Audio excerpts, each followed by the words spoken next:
नमस्ते दोस्तों, आपका मेरे YouTube चैनल लिलीफाई नॉलेज में फिर से एक बार स्वागत है। मैं शिप्रा आज आपके लिए फिर से 5 छोटी सी जानकारी लेकर आई हूँ। पहला, दोस्तों एक सवाल, क्या आप अपने छोटे से बच्चे को कड़कती ठंड में बाहर छोड़ सकते हैं? अजीब सवाल है ना, पर यह सच है।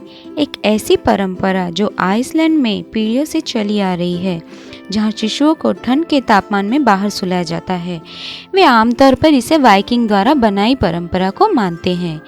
रिकजेविक की सबसे बड़ी सड़क सर्दियों में सो रहे बच्चों से भर जाती है। वे सर्दियों में भी उप शून्य तापमान में झपकी लेते हैं। यदि वे सड़क पर नहीं है तो बालकनियों पर या पिछवाड़े में है, जबकि उनके माता पिता घर के अंदर गर्म चाय के मज़े लेते हैं।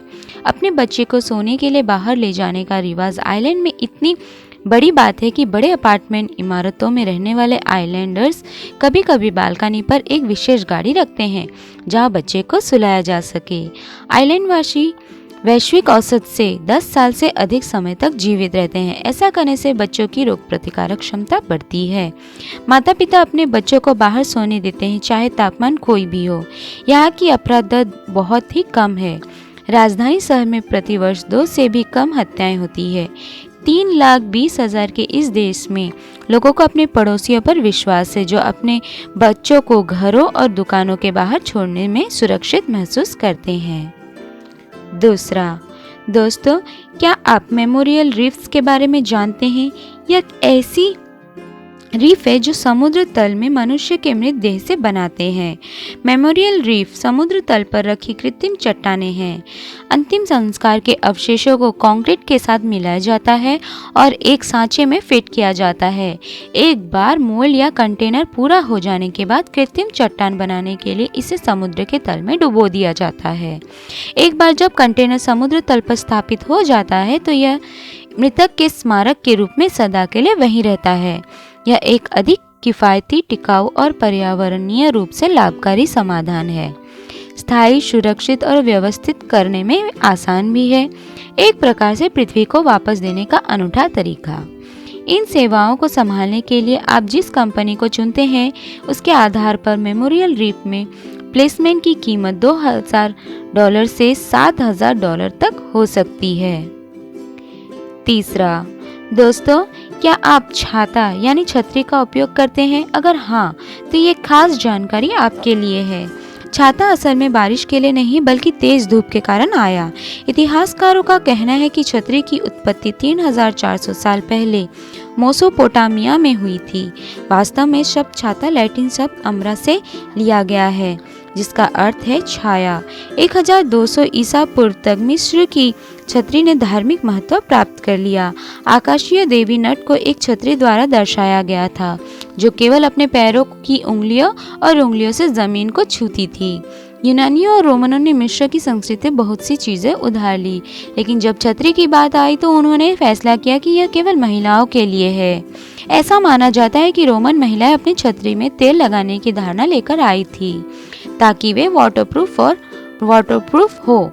छतरियां 18वीं शताब्दी में मुख्य रूप से महिला सहायक बनी रही। जोनास हेनवे नाम का एक ब्रिटिश सज्जन चाहता था कि वह बदल जाए। हेनवे ने कथित तौर पर उसे देखने वाले सभी लोगों से ताना और चिढ़ाना सहन किया। हालांकि वह अपनी खुली छतरी के साथ हर जगह चला गया। यह 30 साल तक चलता रहा। जुड़वा बच्चों को जन्म दिया है। जब बांग्लादेश में एक महिला ने फरवरी में अपने पहले बच्चे को जन्म दिया तो सब कुछ बहुत सामान्य लग रहा था, लेकिन उसने अपने डॉक्टरों को चौंका दिया जब वह लगभग 1 महीने बाद फिर से प्रसव पीड़ा में चली गई। महिला के 2 गर्भाशय थे, एक स्थिति जिसे यूटेरस डिडेल्फिस कहा जाता है, और वह दोनों गर्भों में बच्चों को ले जा रही थी।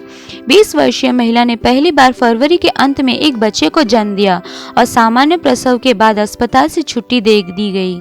लेकिन 26 दिनों के बाद उसे असामान्य दर्द होने लगा और वह दूसरे अस्पताल में चली गई। तभी डॉक्टरों ने अल्ट्रासाउंड किया और देखा कि उसके 2 गर्भाशय हैं और उनमें से एक में जुड़वा बच्चे हैं। डॉक्टरों ने जुड़वा बच्चों को जन्म देने के लिए एक आपातकालीन सिजेरियन सेक्शन किया।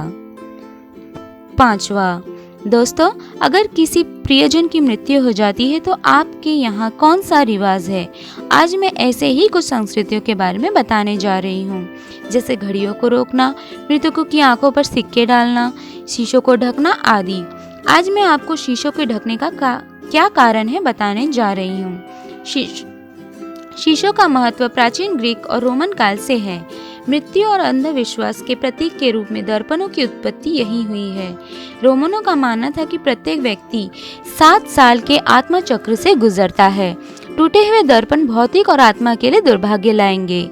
आत्मा के द्वार के रूप में शीशों के बारे में विश्वास मध्ययुगीन काल और आज भी कायम है।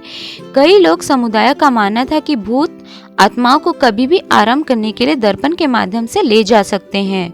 दूसरों का मानना था कि मृतक एक दर्पण के माध्यम से भौतिक दुनिया में प्रवेश करके जीवित को नुकसान पहुंचाना सकता है। मृत्यु के बाद दर्पणों को ढकना यहूदी परंपरा की आधारशिला बन गया। दर्पणों को ढकने का सबसे पहला उल्लेख रोमानिया और हंगरी जैसे यूरोपीय देशों में मिलता है। तो दोस्तों, आज की दी हुई जानकारी आपको कैसी लगी मुझे कमेंट बॉक्स में ज़रूर बताइए और मेरे इस वीडियो को लाइक, शेयर और सब्सक्राइब करना ना भूलिए। नए वीडियो पाने के लिए बेल नोटिफिकेशन को प्रेस करना ना भूलिए। Thank you.